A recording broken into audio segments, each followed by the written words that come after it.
Ljudje mislijo, da visoke obrestne mere zavirajo inflacijo tako, da upočasnjujejo gospodarstvo. Vsaj tako so vam povedali, vendar to v resnici ni tisto, kar se dogaja. Za premožni razred baby boomerjev visoke obrestne mere ne delujejo kot kazen, delujejo kot stimulativni ček, ki povečuje razpoložljivi dohodek in ohranja visoko inflacijo v storitvenem sektorju. Ameriška centralna banka ni ohladila gospodarstva. Najbogatejši generaciji so prinesli več milijard dolarjev letnega nepričakovanega dobička. In vi ste tisti, ki to plačujete. To ni monetarna politika. To je demografski rop v vrednosti 78,5 bilijonov dolarjev, ki se dogaja pred našimi očmi. Prvo poglavje. 450 milijard dolarjev vreden stimulacijski paket, za katerega ni nihče glasoval. Leta 2021 je podatkovni niz Urada za ekonomsko analizo pokazal, da so ameriška gospodinjstva zaslužila 1,45 bilijona dolarjev obrestnega dohodka iz gotovine in obveznic. Do leta 2024 je ta skupni znesek dosegal 1,9 bilijona. To je 450 milijard dolarjev povečanja letnega obrestnega dohodka. In ta denar priteka na gospodinjske račune vsakih 12 mesecev, pri čemer skoraj nihče ne rabi storiti ničesar. Povprečna ekipa NFL je leta 2025 vredna 7,1 milijarde dolarjev po podatkih revije Forbes. Vseh 32 ekip skupaj je prvič preseglo 227 milijard dolarjev. Dobiček od obresti je približno dvakrat tolikšen. Eno leto dodatnih čekov bi lahko kupilo celotno NFL, v banki pa bi vam še vedno ostalo več kot 200 milijard dolarjev. 450 milijard je več kot celoten letni BDP držav, kot sta Filipini ali Danska. Za ta denar ni bil potreben kongres, zato ni bilo potrebno glasovanje.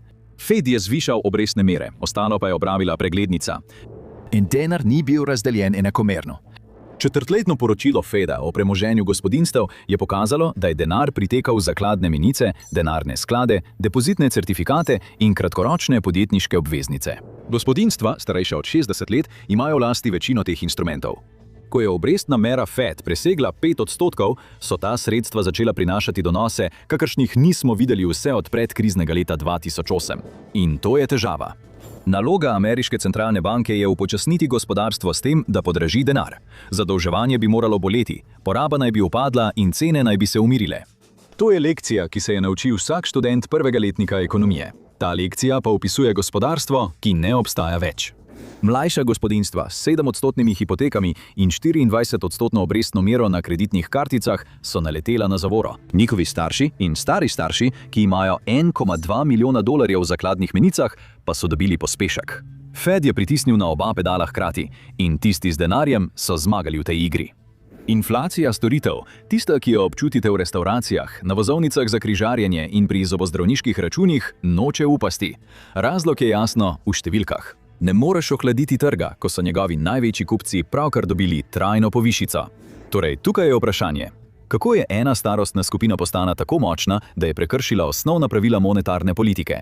Odgovor se je gradil 40 let. Drugo poglavje. Previmo nazaj. Demografski val. Ameriška centralna banka objavljajo podatkovni niz, imenovan Distributional Financial Accounts. Spremlja, kako je ameriško bogastvo razdeljeno med generacijami, podatki pa se posodabljajo vsake 3 mesece. Od maja 2026 imajo pripadniki generacije Baby Boom, rojeni med letoma 1946 in 1964, približno 78,55 bilijona dolarjev neto premoženja. To je 51,8% vsega, kar imajo ameriška gospodinjstva v lasti. Milenici, največja odrasla generacija v državi, imajo približno 9%. To je manj kot petina tega, kar imajo v lasti njihovi starši. Vsaka kmetija, tovarna, pisarna, bolnišnica in bencinska črpalka v državi je leta 2024 proizvedla za 28,3 bilijona dolarjev blaga in storitev. Bilanca stanja generacije Baby Booma je skoraj 3-krat večja od tega. Ena starostna skupina ima v lasti 3 leta celotne nacionalne proizvodnje. Ameriška centralna banka še nikoli ni zabeležila takšne koncentracije v podatkovni seriji, ki sega nazaj do leta 1989. Raziskovalci pri ameriški centralni banki v St. Louisu so vzroki sledili do globljega premika v cenah premoženja. Uporabili so številko, imenovano razmerje bogastva do BDP. Primerja vse, kar imajo gospodinjstva v lasti, s tem, kar država proizvede v enem letu. V zgodnjih 80 letih je bilo to razmerje približno 3,6, danes je 5,5. Papirnata vrednost stvari, ki jih imajo Američani v lasti, je rasla veliko hitreje kot dejanski izdelki, ki jih je država proizvedla. Ta premik je ustvaril zmagovalce in poražence, čas pa je odločil vse. Par je leta 1985 v Bostonu kupil hišo Cape Cod za $80,000. Do leta 2020 je bila vredna $600,000. Nekdo, ki je leta, ko je bil Ronald Reagan inauguriran, kupil delnice indeksa S&P 500 za $10,000, je imel do leta 2024 več kot $400,000. Primerjajte to s programskim inženirjem, ki je diplomiral leta 2009 in vstopil na trg dela. Ko si je lahko privoščil polog, je ista hiša stala 10-kratnik povprečnega dohodka. 40 let inflacije premoženja se ne porazdeli enakomerno po starosti. Zbira se tam, kjer premoženje že obstaja. Leta 1985 so to bili baby boomerji. Tega niso načrtovali. Preprosto so bili že zraven, preden se je cena vstopa zvišala. Do leta 2022, ko so se obrestne mere povzpele, ste lahko videli rezultat. Ogromna količina denarja je ležala na računih, ustvarjenih za izkoriščanje rastočih donosov. Imeti $79 bilijonov je eno, spremeniti jih v letni dohodek, ki ga plačuje delavski razred, pa je povsem druga težava. In tukaj postane ta zgodba grda. Tretje poglavje. Obratni rob Robin Hooda. Ekonomisti imajo za vse to vljudno ime kanal obrestnih prihodkov. Ta izraz se pojavlja v dokumentih Federal Reserve in delovnih dokumentih Banke za mednarodne poravnave. Mehanizem je preprost in je brutalen, če ste na napačni strani. Ko centralna banka zviša obrestne mere, se zgodita dve stvari hkrati. Posojilojemalci plačajo več, posojilodajalci pa ta denar poberejo na drugi strani. Vsak dodaten dolar stroška hipoteke se pojavi kot dodaten prihodek od obresti na izpisku nekoga drugega. Denar ne izgine, samo zamenja lastnika. Torej, kdo si izposoja in kdo posoja? Poročilo o pretoku sredstev ameriške centralne banke Fed pušča malo prostora za razpravo. Gospodinjstva, mlajša od 50 let, nosijo veliko večino neporavnanega hipotekarnega dolga v državi, pri čemer imajo Američani, stari od 40 do 49 let, najvišje zneske, in sicer $3,4 bilijone. Večina študentskih posojil in največja stanja na kreditnih karticah so prav tako v tej skupini. Njihovi starši in stari starši imajo ves denar v denarnih skladih in kratkoročnih državnih obveznicah, ki prinašajo donos. Ko je Fed dvignil obrestne mere z skoraj 0% v 22. na 5,5% do 23., to ni enakomerno upočasnilo gospodarstva. Za eno starostno skupino je pritisnil na zavoro, za drugo pa na plin. Skupna sprememba porabe je bila skoraj nič. Sprememba v tem, kdo ima bogastvo, pa je bila zgodovinska. Glavno orožje Feda proti inflaciji je pravkar prekršilo 70-letno obljubo. Trdo delo ne gradi več prihodnosti. Stotine milijard novega, brez tveganja denarja zdaj leži na računih starejših ljudi. Kaj torej imetniki počnejo s tem denarjem? Porabljajo ga za doživetja, ki se včasih niso razprodala. Četrto poglavje. Paradoks razkošja. Skupina Royal Caribbean je za leto 2024 poročala o skupnih prihodkih v višini $16,5 milijard. Čisti dobiček je dosegal 2,9 milijarde, prilagojeni dobiček na delnico pa je znašal 11,80. Generalni direktor Jason Liberty je za pojasnilo tega trenda ves čas uporabljal eno frazo. Poimenoval ga je močno zapiranje povpraševanja. Analitiki so uporabili bolj slikovit izraz. Poimenovali so ga srebrni cunami. Tudi korporacija Carnival je povedala isto zgodbo. Finančno leto 2024 je prineslo rekordnih $25 milijard prihodkov in $1,9 milijarde čistega dobička, je vlagateljem povedal generalni direktor Josh Weinstein. Razcvet naj bi poganjali starejši kupci. Rezervirali so premijske kabine na križarkah že tedne pred odhodom, po cenah, ki bi se leta 2019 zdele nore. Podatki v ozadju teh zaslužkov so dosledni. Raziskave potovanj Fodorsa kažejo enak trend. Pripadniki generacije Baby Boom so na potovanje porabili skoraj 3-krat več kot potniki generacije Z. V ZDA predstavljajo 80% vseh izdatkov za luksuzna potovanja. Ta številka pomeni, da ima ena generacija v rokah 4/5 trga. Križarka razreda Oasis podjetja Royal Caribbean lahko naenkrat sprejme približno 6,800 potnikov. Vetni denarni promet luksuznih potovanj generacije Baby Boom je dovolj velik, da bi napolnil 1000 takih ladij. To pomeni, da so vse kabine vsako leto popolnoma zasedene. To je kot flota plavajočih mest, ki se razteza od Miamija do Reykjavika. Celotno stvar financirajo obrestni čeki, ki jih je Fed poslal po pošti. Ta poraba se neposredno odraža v podatkih o inflaciji. Urad za ekonomsko analizo razvršča potrošniške izdatke na blago in storitve. Hoteli, križarjenja, restauracije, vrhunsko zdravstvo in potovanja so vsi v kategoriji storitev. Inflacija storitev noče pasti proti ciljni vrednosti Feda, ki je 2%. Povpraševanje še naprej narašča. Trga ne moreš izstradati, ko so njegovi največji kupci pravkar dobili povišico, ki si je niso zaslužili. Mlajše gospodinjstvo s 7% hipotekarno obrestno mero si ne more privoščiti križarjenja po Karibih. Medtem pa si upokojeni par z 1,2 milijona v državnih obveznicah lahko privošči 4 križarjenja na leto. Vsako leto. Oni so tisti, ki določajo ceno. Cene v prosti ekonomiji se prilagajajo tistim, ki lahko plačajo, ne tistim, ki so včasih plačevani. Ta vzorec se ponavlja po celotnem trgu. Matično podjetje fitness znamke SoulCycle poroča o rekordnih rezervacijah za vrhunske oddihe in prestižne fitness izkušnje. Medtem se je podjetje Restoration Hardware odkrito usmerilo na starejše, premožnejše kupce, ki opremljajo in prenavljajo domove z gotovino. Mreže Concierge Medicine, kot sta One Medical in MD VIP, imajo čakalne sezname za nove paciente. Nobenega od teh podjetij ne zanima, kje je obrestna mera zveznih rezerv, ker njihovi kupci za nakup ne potrebujejo posojila. In ta potrošniška mrzlica ni omejena le na počitnice in rezervacije za večerje. Enak denarni tok tiho uničuje trg nepremičnin za vse, ki so mlajši od 40 let. 5. poglavje. Kartel kupcev z gotovino. Po podatkih Nacionalnega združenja nepremičninskih posrednikov je leta 2024 kar 31% ponovnih kupcev domov svoje nepremičnine kupilo v celoti z gotovino. Na nacionalni ravni je Adam Data Solutions spremljal enak premik. Nakupi z gotovino so v prvi polovici leta 2025 dosegli 32,8% vseh nepremičninskih transakcij. To pomeni, da skoraj vsak tretji ameriški kupec nepremičnine deluje na trgu, kjer hipotekarne obrestne mere sploh niso pomembne. V določenih trgih pa so številke naravnost neverjetne.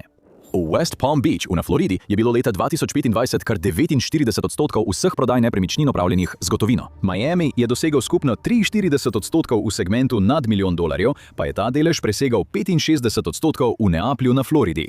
Podatki lokalnih nepremičninskih agentov in sledenja Redfina kažejo, da so kupci z gotovino v letu 2024 zaključili približno 60% vseh transakcij z enodružinskimi hišami. Srednja prodajna cena je presegla 800.000. Kupci v Neaplju, ki so odvisni od hipotek, so ljudje, ki tam dejansko živijo in delajo skozi vse leto.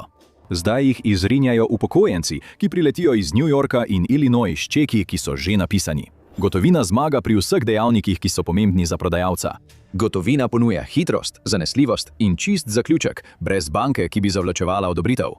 Razdeljen trg pomeni dve skupini kupcev, dve cenovni strukturi in dva zelo različna izida.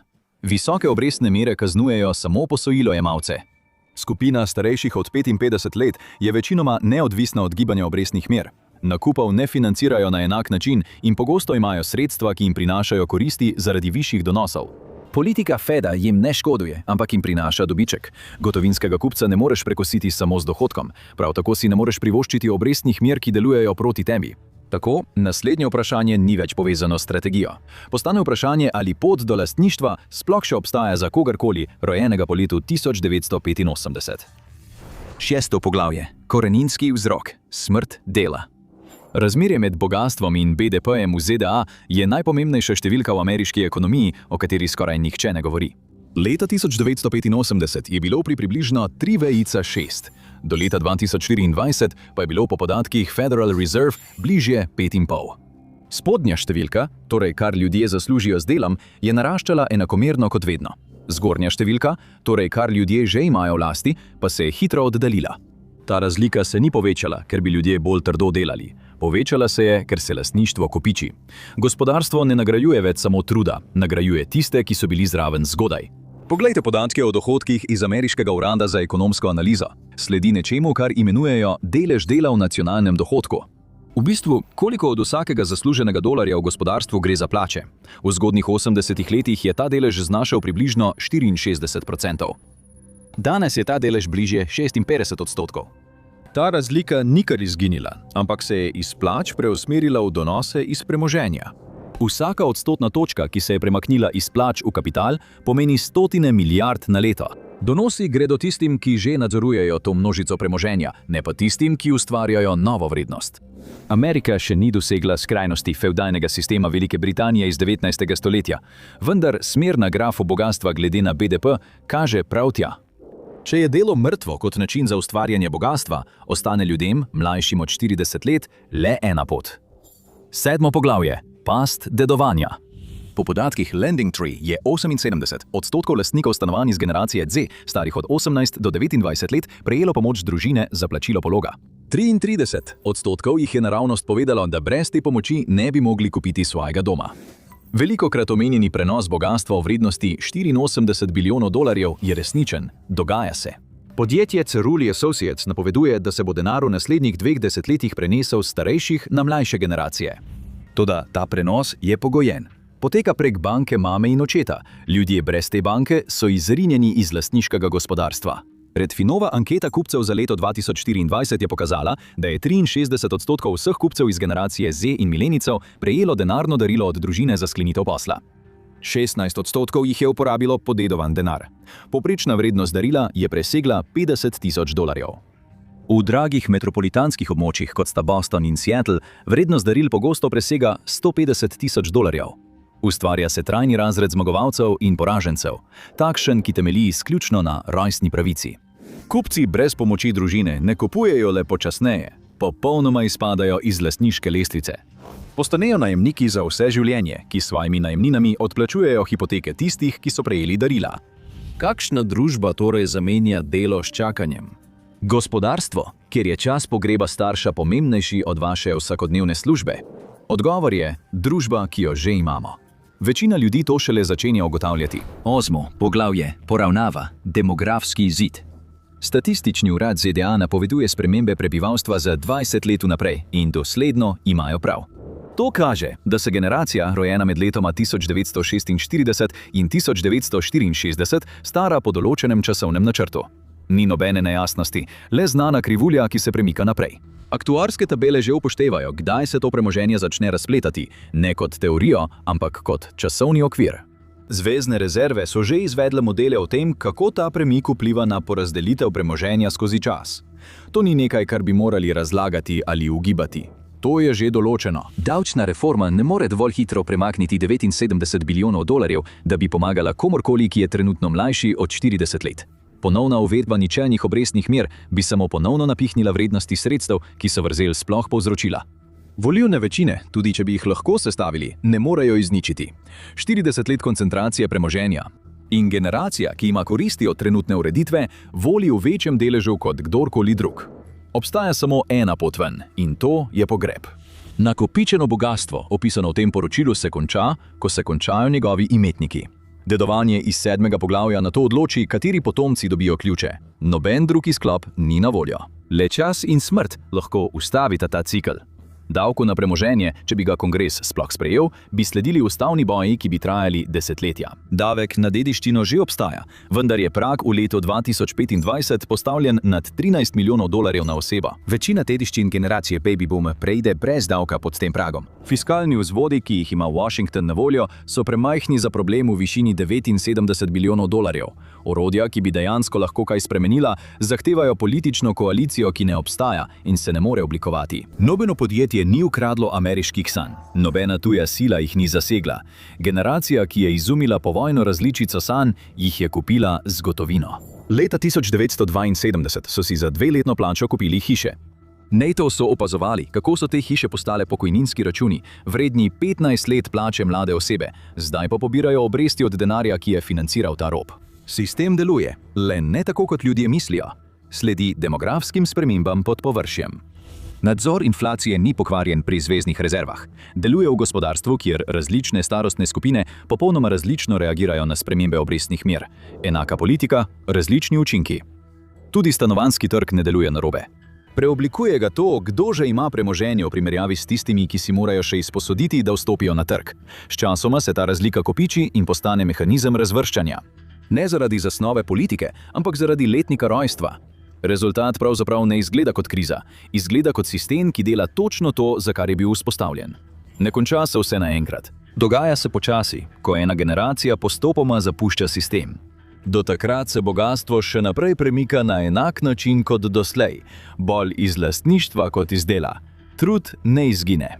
Preprosto neha biti glavni način pretoka denarja. Pravzaprav nimaš izbire, da bi izstopil. Preprosto pristaneš tam, kamor si se rodil. Ko boomerji zapustijo sistem, se stvari spremenijo. Bogastvo, stanovanja in potrošniški vzorci ne izginejo kar tako. Izvedite resnično zgodbo o tem, kaj se bo zgodilo, ko bo generacija baby boomerjev izumrla. Ali pa si namesto tega oglejte to.